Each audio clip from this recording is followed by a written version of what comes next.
कुदरती सिरका फलां सब्जियां ਜਾਂ खंड ਜਾਂ स्टार्च वाली कच्ची ਸਮੱਗਰੀ ਤੋਂ ਸੂਖਮ ਜੀਵਾਂ ਦੇ ਉਬਾਲ ਰਾਹੀਂ ਬਣਦਾ ਹੈ। ਇਸ ਵਿੱਚ ਮੁੱਖ ਤੌਰ ਤੇ ਤੱਤ ਐਸੀਟਿਕ ਐਸਿਡ ਹੁੰਦਾ ਹੈ, ਜਿਸ ਦੀ ਮਾਤਰਾ 4 ਤੋਂ 8% ਤੱਕ ਹੋ ਸਕਦੀ ਹੈ।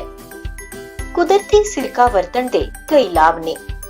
ਇਹ ਸਿਰਕਾ ਬੀਟਾ ਕੈਰੋਟੀਨ, ਵਿਟਾਮਿਨ ਈ ਅਤੇ ਸੀ ਦਾ ਚੰਗਾ ਸੋਮਾ ਹੁੰਦਾ ਹੈ। ਸ਼ੂਗਰ ਅਤੇ ਖੂਨ ਦੇ ਦਬਾਅ ਨੂੰ ਕਾਬੂ ਰੱਖਦਾ ਹੈ। ਕੁਦਰਤੀ ਸਿਰਕੇ ਦੀ ਮੰਗ ਦਿਨੋਂ ਦਿਨ ਵਧ ਰਹੀ ਹੈ। ਇਹ ਸਿਰਕਾ ਨਦੀਨ ਨਾਸ਼ਕ ਅਤੇ ਬੂਟੀ ਨਾਸ਼ਕ ਵਜੋਂ ਵੀ ਵਰਤਿਆ ਜਾ ਸਕਦਾ ਹੈ। ਗੰਨੇ ਅਤੇ ਅੰਗੂਰ ਦਾ ਸਿਰਕਾ ਬਾਜ਼ਾਰ ਵਿੱਚ ਕਾਰੋਬਾਰ ਔਸਤਨ 100 ਤੋਂ 150 ਪ੍ਰਤੀ ਲੀਟਰ ਦੇ ਹਿਸਾਬ ਨਾਲ ਮਿਲਦਾ ਹੈ, ਜਦਕਿ ਸੇਬ ਦੇ ਸਿਰਕੇ ਤੋਂ ਚੋਖਾ ਲਾਹਾ ਲਿਆ ਜਾ ਸਕਦਾ ਹੈ। ਇੱਕ ਸਹਾਇਕ ਕਿੱਤੇ ਦੇ ਤੌਰ ਤੇ ਇਸ ਨੂੰ ਅਪਣਾਇਆ ਜਾ ਸਕਦਾ ਹੈ। ਪਿਛਲੇ ਕੁਝ ਸਾਲਾਂ ਤੋਂ ਅਸੀਂ ਕੁਦਰਤੀ ਸਿਰਕੇ ਦੇ ਉੱਤੇ ਜਿਹੜਾ ਹੈਗਾ ਉਹ ਕੰਮ ਸ਼ੁਰੂ ਕੀਤਾ। ਉਹਦਾ ਮੇਨ ਕਾਰਨ ਇਹ ਸੀ ਕਿ ਜਿਹੜਾ ਮਾਰਕੀਟ ਦੇ ਵਿੱਚ ਸਾਨੂੰ ਸਿਰਕਾ ਮਿਲਦਾ ਹੈ ਉਹ ਬਣਾਉਟੀ ਸਿਰਕਾ ਹੈ, ਸਿੰਥੈਟਿਕ। ਉਹਨੂੰ ਅਸੀਂ ਗਲੇਸ਼ੀਅਲ ਐਸਿਟਿਕ ਐਸਿਡ ਦੇ ਨਾਮ ਨਾਲ ਜਾਣਦੇ ਹਾਂ, ਜਿਹਦਾ 4% ਘੋਲ ਬਣਾ ਕੇ ਬੋਟਲਿੰਗ ਕਰਕੇ ਜਾਂ ਬੋਤਲਬੰਦ ਕਰਕੇ ਉਹਨੂੰ ਮਾਰਕੀਟ ਦੇ ਵਿੱਚ ਸੇਲ ਕੀਤਾ ਜਾਂਦਾ ਹੈ। ਬਟ ਜਿਹੜਾ ਕੁਦਰਤੀ ਸਿਰਕਾ ਹੈ ਉਹ ਗੁਣਾਂ ਨਾਲ ਭਰਪੂਰ ਹੈ। ਫਰੂਟਸ ਜਿੰਨੇ ਵੀ ਨੇ ਉਹਨਾਂ ਸਾਰਿਆਂ ਦੇ ਵਿੱਚ ਉਹ ਗੁਣ ਮੌਜੂਦ ਹੁੰਦੇ ਨੇ ਜਿਹੜੇ ਕਿ ਖਮੀਰੀਕਰਨ ਦੀ ਵਿਧੀ ਨਾਲ, ਜਿਹਦੇ ਨਾਲ ਅਸੀਂ ਸਿਰਕਾ ਤਿਆਰ ਕਰਦੇ ਹਾਂ, ਉਹਦੇ ਵਿੱਚ ਆ ਜਾਂਦੇ ਨੇ। ਸਿਰਕਾ ਵੈਸੇ ਇੱਕ ਆਮ ਘਰ ਦੀ ਜਿਹੜੀ ਹੈਗੀ ਹੈ, ਕਿਚਨ ਦੀ ਇੱਕ ਪ੍ਰੋਡਕਟ ਹੈਗੀ ਹੈ, ਬਟ ਅੱਜ ਦੀ ਡੇਟ ਦੇ ਵਿੱਚ ਉਹਨੂੰ ਜਿਹੜਾ ਹੈਗਾ ਇੱਕ ਉਹਦੀ ਜਿਹੜੀ ਡਿਮਾਂਡ ਹੈਗੀ ਹੈ ਉਹ ਇੱਕ ਦਵਾਈ ਦੇ ਤੌਰ ਦੇ ਉੱਤੇ ਜਾਂ ਇੱਕ ਟੌਨਿਕ ਦੇ ਤੌਰ ਦੇ ਉੱਤੇ ਵੀ ਅੱਗੇ ਵੱਧ ਕੇ ਆ ਰਹੀ ਹੈ। ਇਸੇ ਕਰਕੇ ਜਿਹੜਾ ਕਿਚਨ ਦੇ ਵਿੱਚ ਸਿਰਕਾ ਇਸਤੇਮਾਲ ਹੁੰਦਾ ਵਾ ਉਹ ਬਣਾਉਟੀ ਸਿਰਕਾ ਲੋਕੀ ਜ਼ਿਆਦਾ ਤੌਰ ਤੇ ਇਸਤੇਮਾਲ ਕਰਦੇ ਨੇ, ਕਿਉਂਕਿ ਉਹ ਖਟਾਸ ਤਾਂ ਦੇ ਦਿੰਦਾ ਹੈ ਬਟ ਉਹਦੇ ਵਿੱਚ ਇੱਕ ਨਾਲੇ ਉਹ ਸਸਤਾ ਵੀ ਹੈਗਾ ਵਾ, ਬਟ ਉਹਦੇ ਵਿੱਚ ਕੁਝ ਅਵਸ਼ੇਸ਼ ਜਾਂ ਰੈਜ਼ੀਡਿਊਜ਼ ਜਿਹੜੇ ਨੇ ਉਹ ਸਾਨੂੰ ਸ਼ੀਸ਼ੇ ਦੇ ਜਾਂ ਲੈਡ ਦੇ ਮਿਲਦੇ ਨੇ, ਜਿਹੜੇ ਕਿ ਸਾਡੀ ਸਿਹਤ ਦੇ ਲਈ ਹਾਨੀਕਾਰਕ ਨੇ। ਇਹਦਾ ਰੀਜ਼ਨ ਇਹ ਹੈ ਕਿ ਜਦੋਂ ਕੱਚਾ ਪੈਟਰੋਲ ਜਿਹੜਾ ਆਯਾਤ ਕੀਤਾ ਜਾਂਦਾ ਵਾ ਉਦੋਂ ਸਾਡੇ ਕੋਲ ਉਹਦੀ ਜਿਹੜੀ ਰਿਫਾਈਨਿੰਗ ਹੁੰਦੀ ਹੈ ਉਹਦੇ ਵਿੱਚ ਕਈ ਤਰ੍ਹਾਂ ਦੀਆਂ ਪ੍ਰੋਡਕਟਸ, ਜਿਸ ਤਰ੍ਹਾਂ ਪੈਟਰੋਲ, ਡੀਜ਼ਲ ਵਗੈਰਾ ਨਿਕਲਦਾ ਹੈ, ਅਤੇ ਉਹਦੇ ਵਿੱਚ ਇੱਕ ਸਿੰਥੈਟਿਕ ਜਿਹੜਾ ਗਲੇਸ਼ੀਅਲ ਐਸਿਟਿਕ ਐਸਿਡ ਨਿਕਲਦਾ ਹੈ, ਜਿਹੜਾ ਕਿ ਮੇਨ ਸੋਰਸ ਹੈਗਾ ਵਾ ਸਿੰਥੈਟਿਕ ਵਿਨੇਗਰ ਨੂੰ ਬਣਾਉਣ ਦਾ। ਔਰ ਉਹਦੀ ਰਿਫਾਈਨਿੰਗ ਦੇ ਵਾਸਤੇ ਸ਼ੀਸ਼ੇ ਦਾ ਇਸਤੇਮਾਲ ਹੁੰਦਾ ਹੈ, ਜਿਹੜਾ ਕਿ ਜਿਹਦੇ ਅਵਸ਼ੇਸ਼ ਜਾਂ ਰੈਜ਼ੀਡਿਊਜ਼ ਜਿਹੜੇ ਨੇ ਉਹ ਸਿਰਕੇ ਦੇ ਵਿੱਚ ਆ ਜਾਂਦੇ ਨੇ। ਘਰਾਂ ਦੇ ਵਿੱਚ ਲੋਕੀ ਆਮ ਤੌਰ 'ਤੇ ਗੰਨੇ ਦਾ ਸਿਰਕਾ ਜਿਵੇਂ ਬਣਾਉਂਦੇ ਸੀਗੇ, ਅਤੇ ਅਸੀਂ ਗੰਨੇ ਦੇ ਸਿਰਕੇ ਤੋਂ ਸ਼ੁਰੂ ਕੀਤਾ। ਜਿਹੜੀ ਇੱਕ ਟੈਕਨੀਕ ਜਾਂ ਜਿਹੜੀ ਤਕਨੀਕ ਇਸਤੇਮਾਲ ਕੀਤੀ ਜਾਂਦੀ ਸੀ ਪਿੰਡਾਂ ਦੇ ਵਿੱਚ, ਉਹ ਬੜੀ ਜਿਹਨੂੰ ਮੈਂ ਕਹਿ ਸਕਦਾ ਰਗਡ ਜਿਹੀ, ਜਾਂ ਜਿਹਨੂੰ ਅਸੀਂ ਪ੍ਰੋਪਰਲੀ ਨਹੀਂ ਕਰ ਸਕਦੇ ਕਿ ਵੀ ਸਿੰਪਲ ਜੂਸ ਨੂੰ ਜਿਹੜਾ ਉਹ ਘੜੇ ਦੇ ਵਿੱਚ ਪਾ ਕੇ ਉਹਦੀ ਖਮੀਰੀਕਰਨ ਅਲਾਓ ਕਰ ਦਿੰਦੇ ਸੀਗੇ, ਅਤੇ 4-6 ਮਹੀਨੇ ਦੇ ਵਿੱਚ ਸਿਰਕਾ ਜਿਹੜਾ ਉਹ ਤਿਆਰ ਹੁੰਦਾ ਸੀਗਾ। ਉਸ ਵਿਧੀ ਨੂੰ ਅਸੀਂ ਬੇਸਿਕਲੀ ਸੋਧਿਆ ਇਸ ਤਰ੍ਹਾਂ ਕਿ ਉਹਦੇ ਵਿੱਚ ਇੱਕ ਜਾਗ ਦਾ ਜਿਹੜਾ ਹੈਗਾ ਮੇਨ ਕੰਮ ਹੈ। ਜਿਹੜਾ ਸਿਰਕਾ ਹੈਗਾ ਵੈ ਇਹ ਦੋਹਰੇ ਖਮੀਰੀਕਰਨ ਦੀ ਵਿਧੀ ਦੇ ਨਾਲ ਤਿਆਰ ਕੀਤਾ ਜਾਂਦਾ ਵੈ, ਜਿਹਦੇ ਵਿੱਚ ਪਹਿਲਾਂ ਅਸੀਂ ਜੇ ਮੈਂ ਗੰਨੇ ਦੀ ਗੱਲ ਕਰਾਂ, ਕਿਉਂਕਿ ਗੰਨਾ ਪੰਜਾਬ ਦੇ ਵਿੱਚ ਬਹੁਤ ਅਵੇਲੇਬਲ ਹੈ, ਇਸ ਕਰਕੇ ਉਹਨੂੰ ਅਸੀਂ ਰਿਫਾਈਨ ਕੀਤਾ। ਉਸ ਤਕਨੀਕ ਨੂੰ ਉਹਨੂੰ ਅਸੀਂ ਜਾਗ ਲਗਾਉਂਦੇ ਹਾਂ 2 ਤਰ੍ਹਾਂ ਦਾ। ਪਹਿਲਾਂ ਜਦੋਂ ਅਸੀਂ ਰਸ ਤਿਆਰ ਕਰ ਲੈਂਦੇ ਹਾਂ ਪਹਿਲੀ ਸਟੇਜ ਦੇ ਉੱਤੇ, ਔਰ ਫਿਰ ਉਸ ਜਿਹੜਾ ਰਸ ਹੈਗਾ ਵੈ ਉਸ ਰਸ ਨੂੰ ਖਮੀਰੀਕਰਨ ਕੀਤਾ ਜਾਂਦਾ ਵੈ ਦੋਹਰੇ ਤਰੀਕੇ ਨਾਲ। ਪਹਿਲਾ ਖਮੀਰੀਕਰਨ ਜਿਹੜਾ ਹੈਗਾ ਉਹ ਖਮੀਰ ਜਾਂ ਯੀਸਟ ਦੇ ਨਾਲ ਕੀਤਾ ਜਾਂਦਾ ਵੈ, ਜਿਹਦਾ ਕਿ ਅਸੀਂ 5 ਤੋਂ 6% ਦਾ ਘੋਲ ਬਣਾ ਕੇ ਗੁੜ ਦੇ ਵਿੱਚ ਜਿਹਨੂੰ ਅਸੀਂ ਤਿਆਰ ਕਰਦੇ ਹਾਂ, ਉਹਨੂੰ ਅਸੀਂ ਫਿਰ ਉਹਦਾ ਜਿਹੜਾ ਰਸ ਦੇ ਵਿੱਚ ਜਾਗ ਲਗਾਉਂਦੇ ਹਾਂ।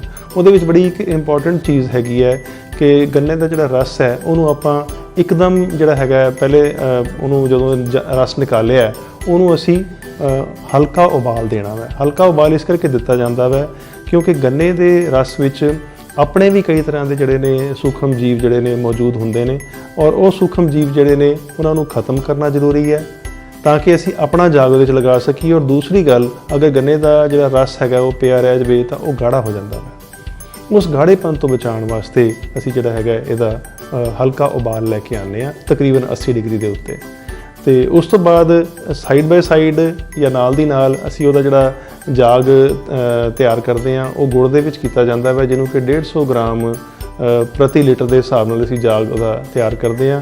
ਔਰ ਜੇ ਅਸੀਂ 10 ਲੀਟਰ ਜਾਂ 50 ਲੀਟਰ ਦੀ ਗੱਲ ਕਰੀਏ ਕਿ ਰਸ ਦੇ ਵਿੱਚ, ਜਿਸ ਤਰ੍ਹਾਂ ਸਾਡੀ ਤਕਨੀਕ ਜਿਹੜੀ PAU ਤੋਂ ਜਿਹੜੀ ਪ੍ਰਮਾਣਿਤ ਕੀਤੀ ਗਈ ਹੈ 50 ਲੀਟਰ ਗੰਨੇ ਦੇ ਰਸ ਵਾਸਤੇ, ਉਹਦੇ ਵਿੱਚ ਅਸੀਂ ਜਿਹੜਾ ਤਕਰੀਬਨ 5% ਦੇ ਹਿਸਾਬ ਨਾਲ ਜਿਹੜਾ ਕਿ 2.5 ਤੋਂ 3 ਲੀਟਰ ਆਉਂਦਾ ਵਾ, ਅਸੀਂ ਉਹਨਾਂ ਜਾਗ ਤਿਆਰ ਕਰ ਲੈਂਦੇ ਹਾਂ। ਸੋ ਜੇ ਅਸੀਂ ਉਹਨੂੰ 150 ਗ੍ਰਾਮ ਪ੍ਰਤੀ ਲੀਟਰ ਕੀਤਾ ਹੈਗਾ ਵਾ, ਤਾਂ ਸਾਨੂੰ ਉਹਦੇ ਲਈ 2.5 ਲੀਟਰ ਦੇ ਹਿਸਾਬ ਨਾਲ ਉਹਨਾਂ ਜਿਹੜਾ ਹੈਗਾ ਅਸੀਂ ਵੱਧ ਗੁੜ ਪਾ ਕੇ ਗੁੜ ਨੂੰ ਪਹਿਲਾਂ ਗੁੜ ਦੇ ਸੋਲਿਊਸ਼ਨ ਉਹ ਜਿਹੜਾ ਪਹਿਲਾਂ ਅਸੀਂ ਉਬਾਲਦੇ ਹਾਂ, ਉਬਾਲ ਕੇ ਠੰਡਾ ਕਰਕੇ ਫਿਰ ਅਸੀਂ ਟਿਊਬ ਦੇ ਵਿੱਚ ਇੱਕ ਜਾਗ ਪ੍ਰੋਵਾਈਡ ਕਰਦੇ ਹਾਂ, ਜਿਹਨੂੰ ਅਸੀਂ ਖਮੀਰ ਦਾ ਜਾਗ ਵੀ ਕਹਿੰਦੇ ਹਾਂ। ਉਹ ਜਾਗ ਅਸੀਂ ਉਹਦੇ ਵਿੱਚ ਲਗਾਉਂਦੇ ਹਾਂ ਔਰ ਉਹ ਜਾਗ ਨੂੰ ਵਧਾਉਣ ਦੇ ਵਾਸਤੇ ਅਸੀਂ ਜਿਹੜਾ ਤਕਰੀਬਨ ਉਹਦੀ ਜਿਹੜੀ ਇਨਕੂਬੇਸ਼ਨ ਹੈਗੀ ਹੈ, ਉਸ ਇਨਕੂਬੇਸ਼ਨ ਨੂੰ ਤਕਰੀਬਨ ਅਸੀਂ 24 ਘੰਟੇ ਤੱਕ ਚਲਾਉਂਦੇ ਹਾਂ। ਤਾਂ 24 ਘੰਟੇ ਦੇ ਵਿੱਚ ਸਾਡਾ ਜਿਹੜਾ ਜਾਗ ਹੈਗਾ ਉਹ ਤਿਆਰ ਹੋ ਜਾਂਦਾ ਵਾ। ਉਸ ਜਾਗ ਨੂੰ ਫਿਰ ਅਸੀਂ ਰਸ ਦੇ ਵਿੱਚ ਲਗਾਉਂਦੇ ਹਾਂ। ਰਸ ਦਾ ਪਹਿਲੇ ਅਸੀਂ ਖੰਡ ਦੀ ਘਣਤਾ ਜਿਹੜੀ ਉਹਨੂੰ ਮੈਜ਼ਰ ਕਰਦੇ ਹਾਂ, ਜਿਹੜੀ ਕਿ 15-16 ਡਿਗਰੀ ਦੇ ਆਸ-ਪਾਸ ਹੋਣੀ ਚਾਹੀਦੀ ਹੈ। ਗੰਨੇ ਦਾ ਰਸ ਜਿਹੜਾ ਆਪਣੇ ਕੋਲ ਆਉਂਦਾ ਵਾ ਉਹਦੀ ਤਕਰੀਬਨ 20 ਦੇ ਕਰੀਬ ਹੁੰਦੀ ਹੈ, ਲੇਕਿਨ ਅਸੀਂ ਉਹਨੂੰ ਜਿਹੜਾ ਹੈਗਾ ਥੋੜ੍ਹਾ ਪਤਲਾ ਕਰਕੇ ਉਹਨੂੰ ਤਕਰੀਬਨ ਅਸੀਂ 15-16 ਤੇ ਲੈ ਆਉਂਦੇ ਹਾਂ। ਉਹਦੇ ਵਾਸਤੇ ਸਾਡੇ ਕੋਲ ਇੱਕ ਬ੍ਰਿਕਸੋਮੀਟਰ ਜਾਂ ਹਾਈਡਰੋਮੀਟਰ ਅਵੇਲੇਬਲ ਹੈ ਮਾਰਕੀਟ ਦੇ ਵਿੱਚ। ਸੋ ਸਟਾਰਟ ਦੇ ਵਿੱਚ ਜੇ 15-16 ਡਿਗਰੀ ਸਾਡੇ ਕੋਲ ਹੈਗੀ ਹੈ, ਤਾਂ ਇਹ ਜਿਹੜੀ ਖਮੀਰੀਕਰਨ ਜਿਹੜਾ ਉਹਦਾ ਹੈਗਾ ਵਾ ਤਕਰੀਬਨ 3 ਤੋਂ 4 ਦਿਨ ਜਿਹੜਾ ਚੱਲਦਾ ਹੈ, ਜਿਹਦੇ ਸਾਨੂੰ ਸਭ ਤੋਂ ਜ਼ਿਆਦਾ ਇੰਪੋਰਟੈਂਟ ਟੈਂਪਰੇਚਰ ਦਾ ਧਿਆਨ ਦੇਣਾ ਹੁੰਦਾ ਵਾ। ਔਰ ਦੂਸਰੀ ਗੱਲ, ਅਸੀਂ ਉਹਨੂੰ ਧੁੱਪੇ ਨਹੀਂ ਰੱਖਣਾ, ਅਸੀਂ ਉਹਨੂੰ ਟੈਂਪਰੇਚਰ ਦੇਣਾ ਹੈ 28 ਤੋਂ 30 ਦਰਜੇ ਜਾਂ 25 ਤੋਂ 30 ਦਰਜੇ ਵੀ ਅਗਰ ਅਸੀਂ ਉਹਦਾ ਟੈਂਪਰੇਚਰ ਰੱਖਦੇ ਹਾਂ ਤਾਂ ਵੀ ਖਮੀਰੀਕਰਨ ਬੜਾ ਅੱਛਾ ਚੱਲਦਾ ਹੈਗਾ ਵਾ। ਔਰ 3 ਤੋਂ 4 ਦਿਨ ਦੇ ਵਿੱਚ ਖਮੀਰੀਕਰਨ ਜਿਹੜਾ ਪਹਿਲਾਂ ਖਤਮ ਹੋ ਜਾਂਦਾ ਤੇ ਸਾਡੇ ਕੋਲ ਅਲਕੋਹਲ ਦਾ ਘੋਲ ਤਿਆਰ ਹੋ ਜਾਂਦਾ ਵਾ। ਉਸ ਅਲਕੋਹਲ ਦੇ ਘੋਲ ਨੂੰ ਤੁਸੀਂ 1 ਜਾਂ 2 ਦਿਨ ਦੇ ਵਾਸਤੇ ਸੈਟਲ ਹੋਣ ਵਾਸਤੇ ਜਾਂ ਨਿਤਰਨ ਵਾਸਤੇ ਰੱਖਦੇ ਹਾਂ, ਤੇ ਫਿਰ ਉਸ ਦੇ ਨਾਲ ਅਸੀਂ ਜਿਹੜਾ ਹੈਗਾ ਬੈਕਟੀਰੀਆ ਦਾ ਜਿਹੜਾ ਕਿ ਦੂਸਰਾ ਸਾਡਾ ਖਮੀਰੀਕਰਨ ਦਾ ਜਾਗ ਹੈਗਾ ਵਾ, ਉਹਦਾ ਜਾਗ ਅਸੀਂ ਵਧਾਉਂਦੇ ਹਾਂ। ਉਸੇ ਤਰ੍ਹਾਂ ਦੀ ਅਸੀਂ ਹੋਰ ਟਿਊਬ ਜਿਹੜੀ ਹੈਗੀ ਹੈ ਉਹਦੇ 'ਚ ਦਿੰਦੇ ਹਾਂ, ਬੈਕਟੀਰੀਆ ਦੀ ਟਿਊਬ ਜਿਹਨੂੰ ਅਸੀਂ ਕਹਿੰਦੇ ਹਾਂ। ਉਸ ਟਿਊਬ ਦਾ ਜਿਹੜਾ ਜਾਗ ਹੈ ਅਸੀਂ ਫਿਰ ਜਿੱਦਾਂ ਪਹਿਲਾਂ ਕੀਤਾ ਸੀ ਉਸ ਤਰ੍ਹਾਂ ਜਿਹੜਾ ਗੁੜ ਦੇ ਘੋਲ ਦੇ ਵਿੱਚ ਅਸੀਂ ਉਹਨੂੰ ਤਿਆਰ ਕਰਦੇ ਹਾਂ। ਜਿਹੜਾ ਗੁੜ ਦਾ ਘੋਲ ਹੈਗਾ ਉਹ ਸਾਨੂੰ ਤਕਰੀਬਨ 10 ਗ੍ਰਾਮ ਤਕਰੀਬਨ 1 ਲੀਟਰ ਦੇ ਵਾਸਤੇ, ਜਾਂ 10 ਤੋਂ 15 ਗ੍ਰਾਮ ਆਪਾਂ ਕਹਾਂਗੇ 1 ਲੀਟਰ ਦੇ ਵਾਸਤੇ ਅਸੀਂ ਉਹਨੂੰ ਉਹਦੇ 'ਚ ਜਾਗ ਤਿਆਰ ਕਰਦੇ ਹਾਂ। ਔਰ ਪਹਿਲਾਂ ਜਿਵੇਂ ਅਸੀਂ ਵਿਧੀ ਖਮੀਰ ਵਾਸਤੇ ਕੀਤੀ ਹੈ, ਸੇਮ ਵਿਧੀ ਜਿਹੜੀ ਹੈਗੀ ਸਾਡੀ ਉਹ ਇਹਦੇ ਵਾਸਤੇ ਹੁੰਦੀ ਹੈ ਇਸਤੇਮਾਲ, ਲੇਕਿਨ ਇਹ ਜਾਗ ਸਾਡਾ ਜਿਹੜਾ ਹੈਗਾ ਵਾ ਤਕਰੀਬਨ 1.5 ਦਿਨ ਦੇ ਵਿੱਚ ਤਿਆਰ ਹੁੰਦਾ ਵਾ। ਇਨ ਦਾ ਮੀਨ ਟਾਈਮ ਜਾਂ ਉਸੇ ਸਮੇਂ ਦੇ ਦੌਰਾਨ ਅਸੀਂ ਜਿਹੜਾ ਸਾਡਾ ਗੁੜ ਦਾ ਜਿਹੜਾ ਗੰਨੇ ਦਾ ਜਿਹੜਾ ਅਲਕੋਹਲ ਵਾਲਾ ਘੋਲ ਹੈਗਾ ਉਹ ਸੈਟਲ ਹੋ ਜਾਂਦਾ ਵਾ। ਉਹਨੂੰ ਅਸੀਂ ਨਿਤਾਰ ਲੈਂਦੇ ਹਾਂ, ਨਿਤਾਰ ਕੇ ਉਹਦੇ ਵਿੱਚ ਅਸੀਂ ਫਿਰ ਇਹ ਜਾਗ ਐਡ ਕਰਦੇ ਹਾਂ, ਜਿਹੜਾ ਕਿ ਅਸੀਂ ਵਧਿਆ ਹੋਇਆ ਜਾਗ ਬੈਕਟੀਰੀਆ ਦਾ ਹੈਗਾ ਵਾ ਉਹਨੂੰ ਆਪਾਂ ਕਹਿੰਦੇ ਹਾਂ।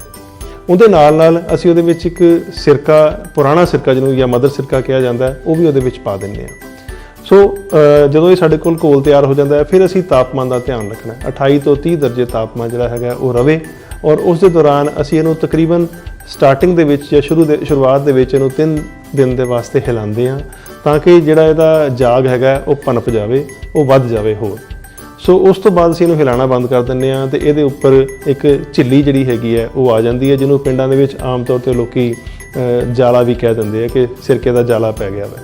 ਸੋ ਉਹ ਜਿਹੜਾ ਜਾਲਾ ਹੈਗਾ ਸਾਡਾ, ਉਹ ਇੱਕ ਬੈਕਟੀਰੀਆ ਦੀ ਲੇਅਰ ਹੈ, ਇੱਕ ਉਹਦੀ ਪਰਤ ਹੈਗੀ ਹੈ, ਜਿਹੜੀ ਕਿ ਖਮੀਰੀਕਰਨ ਦੀ ਇੱਕ ਇੰਡੀਕੇਸ਼ਨ ਜਾਂ ਪ੍ਰਮਾਣ ਹੈ। ਸੋ ਉਹ ਪ੍ਰਮਾਣ ਜਿਹੜਾ ਹੈਗਾ ਵਾ ਸਾਡਾ, ਜਿਹੜੀ ਲੇਅਰ ਹੈਗੀ ਹੈ ਉਹ ਤਕਰੀਬਨ 2 ਤੋਂ 2.5 ਹਫ਼ਤੇ 3 ਹਫ਼ਤੇ ਤੱਕ ਜਿਹੜੀ ਹੈ ਉਹ ਬਣੀ ਰਹਿੰਦੀ ਹੈ, ਔਰ ਉਸ ਤੋਂ ਬਾਅਦ ਉਹ ਟੁੱਟਣੀ ਸ਼ੁਰੂ ਹੋ ਜਾਂਦੀ ਹੈ।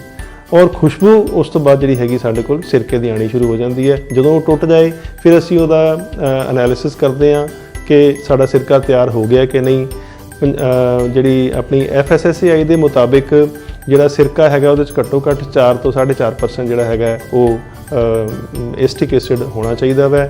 ਉਹ ਜਦੋਂ ਸਾਡੇ ਕੋਲ ਐਸਟੀਮੇਟ ਕਰਕੇ ਆ ਜਾਵੇ, ਜਾਂ ਸਾਡੇ ਕੋਲ ਅਗਰ ਅਸੀਂ ਉਹਨੂੰ ਵਿਜ਼ੀਬਲੀ ਜਾਂ ਦਿਖਾਈ ਦੇ ਵਿੱਚ ਉਹਨੂੰ ਦੇਖਣਾ ਹੈ ਕਿ ਵੀ ਸਾਡੇ ਕੋਲ ਸਿਰਕਾ ਤਿਆਰ ਹੋ ਗਿਆ ਕਿ ਨਹੀਂ, ਅਸੀਂ ਉਸ ਸਿਰਕੇ ਨੂੰ ਜਦੋਂ ਲੇਅਰ ਟੁੱਟ ਜਾਏ ਤਾਂ ਉਸ ਤੋਂ ਬਾਅਦ ਅਸੀਂ ਉਹਨੂੰ ਚੈੱਕ ਕਰ ਲੈਂਦੇ ਹਾਂ।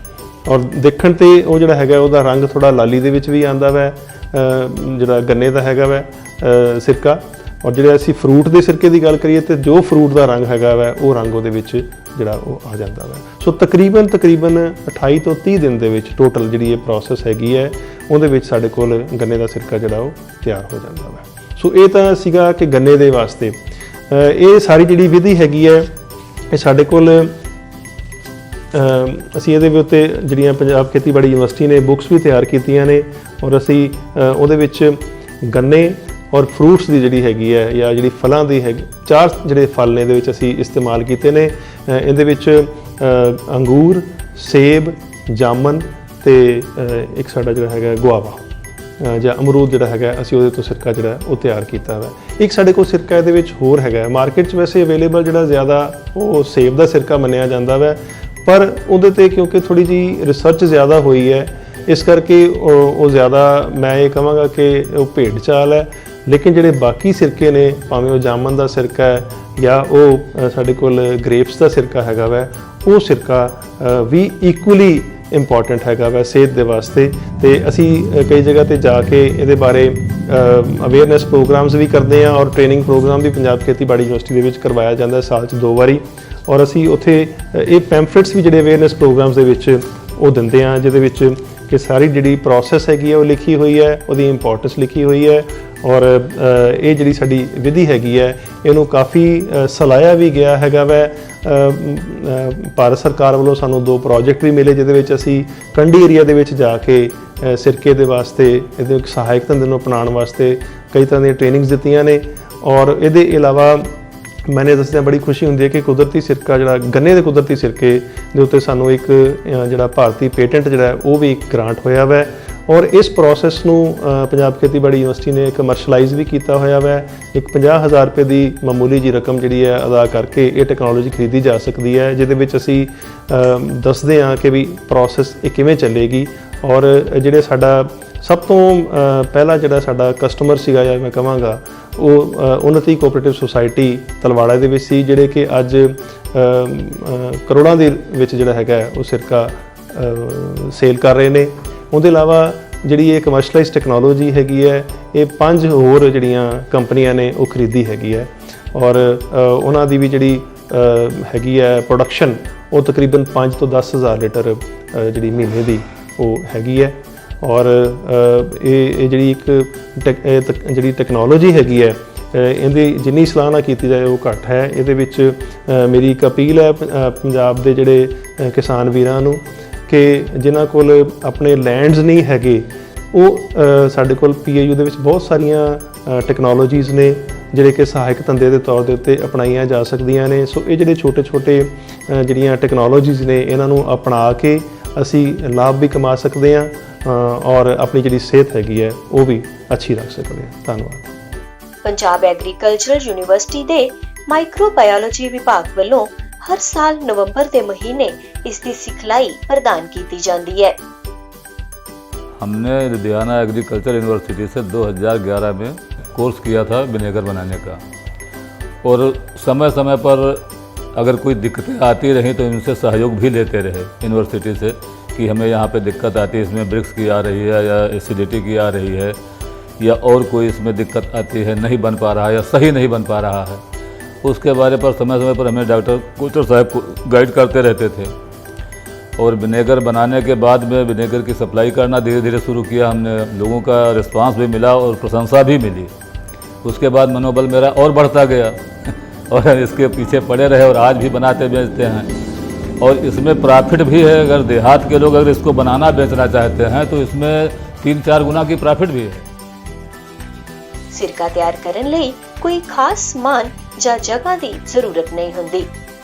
ਮਾਈਕਰੋਬਾਇਓਲੋਜੀ ਵਿਭਾਗ ਦੀ ਐਕਸਟੈਂਸ਼ਨ ਐਕਟੀਵਿਟੀਜ਼ ਤਹਿਤ ਅਸੀਂ ਸਿਰਕੇ ਦੀ ਟ੍ਰੇਨਿੰਗ ਦਿੰਦੇ ਹਾਂ, ਜਿਸ ਵਿੱਚ ਬਹੁਤ ਜ਼ਿਆਦਾ ਫਾਰਮਰਸ ਜਿਹੜੇ ਹਨ ਉਹ ਫਾਇਦਾ ਉਠਾ ਰਹੇ ਹਨ। ਪਿਛਲੇ 4-5 ਸਾਲਾਂ ਤੇ ਅਸੀਂ ਆਪੇ ਵੀ ਸਿਰਕਾ ਵੇਚਣ ਸ਼ੁਰੂ ਕੀਤਾ ਹੈ। ਇਸ ਸਾਲ ਅਸੀਂ ਲਗਭਗ ਸਿਰਕੇ ਦੀ 1800 ਬੋਤਲਾਂ ਸੇਲ ਕਰ ਚੁੱਕੇ ਹਾਂ। ਇਸ ਤੋਂ ਇਲਾਵਾ ਅਸੀਂ ਸ਼ੋਧ ਕੀਤਾ ਹੋਇਆ ਸਿਰਕੇ ਦਾ ਜਾਗ ਵੀ ਦਿੰਦੇ ਹਾਂ, ਜਿਸ ਦੀ ਮੰਗ ਦਿਨੋਂ ਦਿਨ ਵੱਧ ਰਹੀ ਹੈ। ਇਸ ਤੋਂ ਇਲਾਵਾ ਫਾਰਮਰਸ ਜਿਹੜੇ ਹਨ ਉਸ ਵਿਭਾਗ ਵੱਲੋਂ ਬਹੁਤ ਸਾਰੇ MOU ਵੀ ਸਾਈਨ ਕਰ ਚੁੱਕੇ ਹਨ ਅਤੇ ਉਹ ਵਪਾਰ ਲਗਾ ਰਹੇ ਹਨ। ਆਓ ਆਪਾਂ ਵੀ ਘਰੇਲੂ ਪੱਧਰ ਤੇ ਕੁਦਰਤੀ ਸਿਰਕਾ ਤਿਆਰ ਕਰੀਏ।